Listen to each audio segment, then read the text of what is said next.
তো আসসালামু আলাইকুম গাইস, সবাই কেমন আছেন? আশা করি সবাই অনেক ভালো আছেন অ্যান্ড আমিও ভালো আছি। তো আজকে আমরা 24 জন একসাথে যাচ্ছি ওমরা হজ করতে। তো ভিডিও শুরু করার আগে আমি একটা কথাই বলি, সবাই আমাকে মাফ করে দিয়েন। চলার পথে যদি কাউকে কষ্ট দিয়ে থাকি, কারোর সাথে খারাপ ব্যবহার করে থাকি, আমাকে মাফ করে দিয়েন। কারণ আমি যাকে কষ্ট দিয়েছি সে যদি আমাকে মাফ না করে, আল্লাহ তাআলা আমাকে কোনোদিনও মাফ করবেন না। তো আমরা একটা বাসে চলে যাব, একটা বাস রিজার্ভ নেওয়া হয়েছে, আমরা 24 জন একসাথে চলে যাব সেই বাসে। তো ফাইনালি আমরা বাসে উঠলাম, এখন আমরা চলে যাব উমরা করার উদ্দেশ্যে। সবাই আমাদের জন্য দোয়া করবেন। তো ফাইনালি আমরা বাসে উঠলাম, এখন বাস ছেড়ে দেবে। তো এখান থেকে আমাদের উমরা হজ করতে যাইতে বেশিক্ষণ লাগে না, মোটামুটি 2-3 ঘন্টা লাগে। তো ফাইনালি আমরা বাস থেকে নামলাম। সবাই জানেন যে হজ করার জন্য একটা পোশাক লাগে। তো ফাইনালি আমরা পোশাক কিনলাম, সবার হাতে হাতে একটা করে ব্যাগ দেখতেছেন। তো আমাদের এখন গোসল করতে হবে, এই জন্য আমরা সামন দিকে যাচ্ছি গোসল করার জন্য। এখানে গোসল করার জন্য সব ব্যবস্থা রয়েছে। তো আমি এখন গোসল করব। তো ফাইনালি গোসল করার পর আমরা এখন সবাই কাপড় পরলাম, কাপড় পরে 2 রাকাত নামাজ পড়লাম। এখন আমরা আবার বাসে উঠবো, এখান থেকে আবার রওনা দেবো ওমরা হজ করার উদ্দেশ্যে। তো ফাইনালি আমাদের বাসটা আবার ছেড়ে দিল। এখান থেকে যাইতে মোটামুটি আমাদের আর 1 ঘন্টা সময় লাগবে।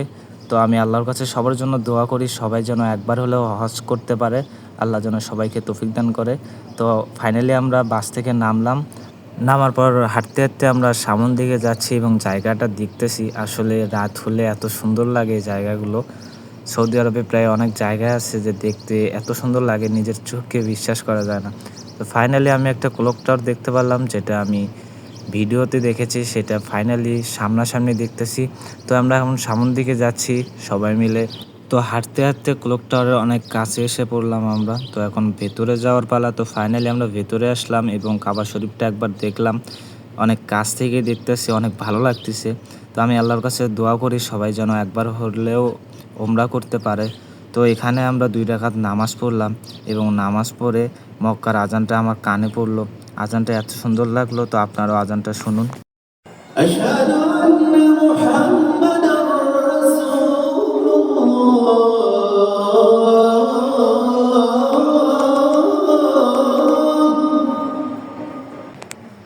আশহাদু আন্না মুহাম্মাদার রাসূলুল্লাহ।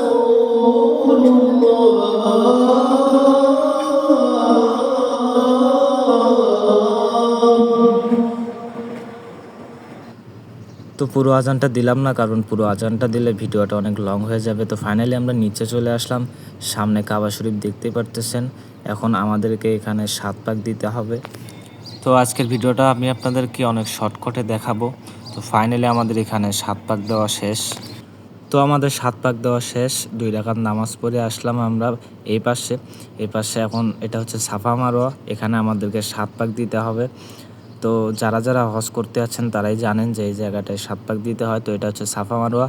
তো আমরা এখন সবাই মিলে এখানে 7 পাক দেব। তো ফাইনালি আমাদের 7 পাক দেওয়া শেষ। আমি প্রত্যেকটা পাকে পাকে জমজমের পানি খাইছি। তো আমাদের এখানে 7 পাক দেওয়া শেষ। তো আমরা এখন বাইরে চলে যাব। পরে আমরা বাইরে চলে আসলাম, যেহেতু আজকে শুক্রবার, আজকে আমরা এখানেই শুক্রবারের নামাজটা পড়ব। এর মাঝে আমি আপনাদেরকে দেখাই যে কাবা শরীফের বাইরে যে জায়গাটা, এটা দেখতে কত সুন্দর। দেখতে পারতেছেন বিল্ডিংগুলো, মানে কত সুন্দর সুন্দর জায়গা। এগুলো জায়গা দেখলে নিজের চোখে বিশ্বাস করা যায় না। তো আমি আল্লাহর কাছে দোয়া করি সবাই যেন এই জায়গায় আসতে পারে, সবাই যেন জীবনে একবার হলেও হজ করতে পারে। তো সবাই আমার জন্য দোয়া করবেন, আমার মা বাবার জন্য দোয়া করবেন, আমিও সবার জন্য দোয়া করব। তো বাইরে আসার পর আমরা নামাজ পড়লাম এবং জমজমের পানি খাইলাম। তো ভেতরে অনেক পানি খাইছি, তো বাইরে এসে নামাজ পড়ে জমজমের পানি খাইলাম এবং এই পাশে আসলাম যে আমাদের সবাইকে চুল কাটতে হবে। আমরা যে 24 জন আছি সবাই চুল কাটতেছি, আমিও চুল কাটছি। তো আমি চুল কাটাটা আমার ভিডিওতে দেখাই নাই, কারণ আমাকে ভালো দেখা যায় না আর কি। তো আমরা যে 24 জন আছি আমরা সবাই চুল কাটলাম। তো ফাইনালি আমাদের চুল কাটা শেষ। আমরা এখন শুক্রবারের নামাজ পড়ে চলে যাচ্ছি আবার বাসার দিকে। আমাদের যাইতে হবে, যাইতে একটু সময় লাগবে। তো আজকের ভিডিওটা কেমন লেগেছে, আজকের জায়গাগুলো কেমন লেগেছে সবাই কমেন্টে জানাবেন। তো সবাই ভালো থাকবেন, সুস্থ থাকবেন, ধন্যবাদ।